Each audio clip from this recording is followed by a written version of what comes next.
तुम कल हो आज का, तुम उगता सूरज हो, तुम भटकते झरने हो जो सागरों को ढूंढते।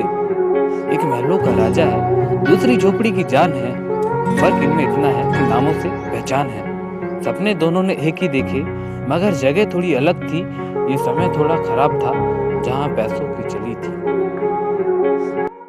एक शहर में दो घोड़े रहा करते थे। एक घोड़े का मालिक था अमीर आदमी और दूसरे घोड़े का मालिक था गरीब आदमी। लेकिन दोनों घोड़े इतने तेज थे कि इनमें फर्क बताना बहुत मुश्किल था कि कौन सा घोड़ा तेज भागता है और कौन सा घोड़ा धीरे भागता है। जब भी इनके शहर में रेस होती थी तो दोनों घोड़े बिल्कुल अव्वल आते थे। फर्क बताना मुश्किल था कि इनमें से जीत कौन गया। एक बार की बात है, इन दोनों घोड़े की रेस थी इनके देश से बाहर, स्विट्जरलैंड में। स्विट्जरलैंड बहुत ठंडा इलाका, लेकिन ये घोड़े तो रहने वाले थे गर्म इलाके के। अब इनको चाहिए थी सुविधाएं स्विट्जरलैंड में रेस करने के लिए। जो अमीर घर का घोड़ा था, उसके मालिक ने उसको तमाम सुविधाएं दी जो एक ठंडे देश में रेस के लिए चाहिए, पूरी फैसिलिटी दी। लेकिन गरीब घर का घोड़े के मालिक ने, चूंकि वो गरीब था, हालात का मारा था, इसलिए उसने कोई सुविधा नहीं दे पाया, क्योंकि गरीबी उसके पास थी। इसलिए आप सोचिए कि अब जो रेस होगी तो वहां पे जीतेगा कौन? डेफिनेटली वहां पे वही घोड़ा जीतेगा जिसे वो तमाम फैसिलिटी मिल पाएगी उस ठंडे इलाके में रहने के लिए। इसलिए वहां पे वो अमीर घर का घोड़ा जीत गया और गरीब घर का घोड़ा हार गया। ठीक यही रेस चल रही है हमारे देश के बच्चों के बीच में। ये रेस वो दौड़ने वाली रेस नहीं है, ये रेस है एजुकेशन की, शिक्षा की। इस रेस में जो आगे निकल जाएगा उसकी लाइफ सेट हो जाएगी, और जो पीछे रह जाएगा वो शायद पता नहीं कब आगे बढ़ेगा और कब उसे वो शिक्षा मिल पाएगी। क्यों? देखिए, कोरोना के पहले तक सब कुछ नॉर्मल था। सब बच्चे स्कूल में जाके अपनी अपनी लेवल की एजुकेशन ले लेते थे। लेकिन जब से कोरोना आया, लॉकडाउन लगने से सारे स्कूल बंद हो गए, सभी बच्चों की पढ़ाई रुक गई थी। अब यहाँ जरूरत थी, जैसे वो अमीर घर के घोड़े को जो फैसिलिटी मिली थी, उस फैसिलिटी की सबको जरूरत थी। जैसे ऑनलाइन प्लेटफॉर्म जहाँ से बच्चे अपनी पढ़ाई पूरी कर सके। लेकिन यहाँ पे जिनके पेरेंट्स तो अच्छे सशक्त थे, उन्होंने अपने बच्चों को वो तमाम सुविधाएं दी जो इस लॉकडाउन के समय जरूरत थी उनकी एजुकेशन के लिए। अब वो लोग तो अमीर घर के बच्चे थे, लेकिन उनका क्या, जो गरीब घर के बच्चे थे, उन्हें वो सुविधाएं कहाँ से मिलेगी और वो लोग अपनी पढ़ाई कैसे पूरी करेंगे? यहाँ पढ़ाई पूरी करना तो दूर की बात है गरीब बच्चों के लिए, वो तो जो पिछला पढ़ा हुए थे वो भी भूल पा रहे हैं, भूलने लगे हैं। क्यों?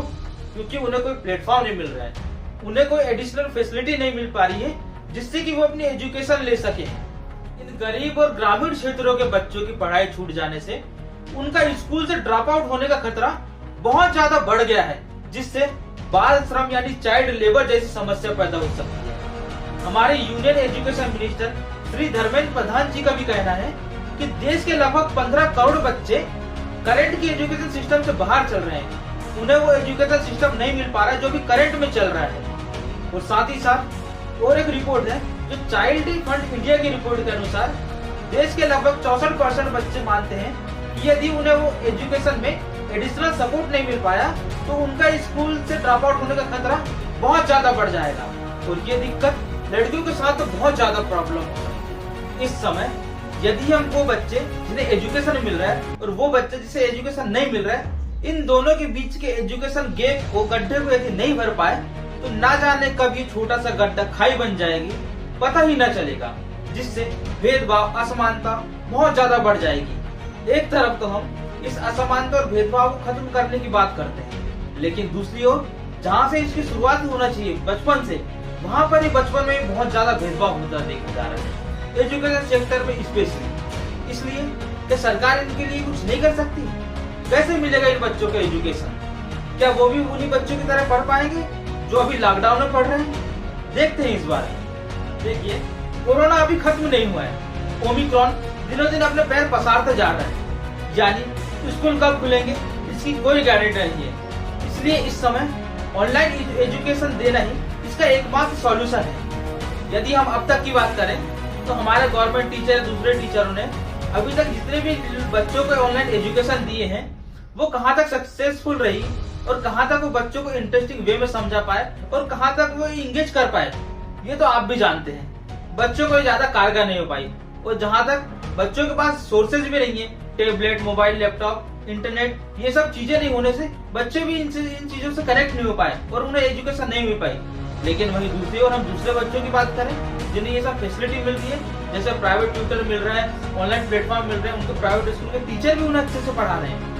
और साथ ही साथ कुछ जैसे भारत में बहुत सारी एजुकेशन टेक्नोलॉजी कंपनी है, बायजूस, वेदांतु, क्लासमेट, ये सब भी उन बच्चों को बहुत अच्छे एजुकेशन प्रोवाइड कर रही है। बायजूस, वेदांतु, क्लास प्लस, ऐसी बहुत सारी एजुकेशन टेक्नोलॉजी कंपनियां इंडिया में बहुत तेजी से ग्रोथ कर रही हैं, बच्चों को अपनी ओर अट्रैक्ट कर रही है, उनको इंगेज कर रही है। तो क्या है इनकी क्वालिटीज?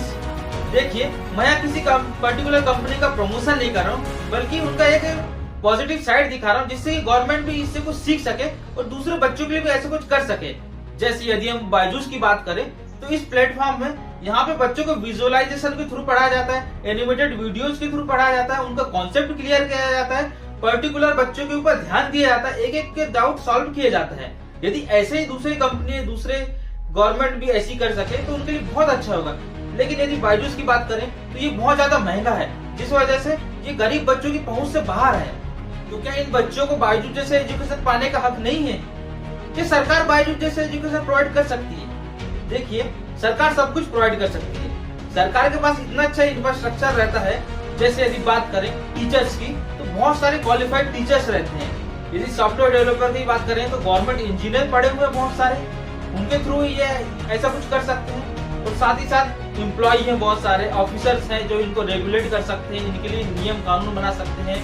और साथ साथ जैसे यदि बजट की बात करें, सरकार हर बार बजट का ओनर होती है, तो बजट की भी इसमें कोई दिक्कत नहीं होगी, क्योंकि सरकार वैसे भी बच्चों को साइकिल, स्कॉलरशिप, लैपटॉप ऐसी चीज तो बांटती है ना। यहाँ तो सिर्फ उन्हें एक टेबलेट प्रोवाइड करना है, जिससे कि बच्चे ऑनलाइन प्लेटफॉर्म के थ्रू पढ़ सके और रिकॉर्डेड वीडियो के थ्रू अपने ज्ञान को बहुत ज्यादा बढ़ा सके।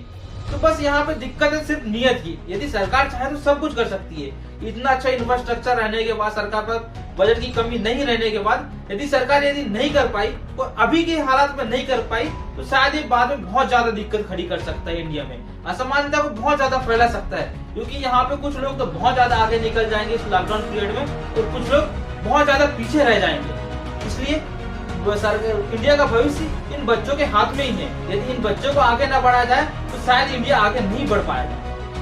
तो दोस्तों, यदि मेरी सोच अच्छी लगी हो तो वीडियो को लाइक करें और ज्यादा से ज्यादा शेयर करें, ताकि गवर्नमेंट इस दिशा में बहुत ज्यादा काम कर सके। और चैनल को सब्सक्राइब करना बिल्कुल ना भूलें।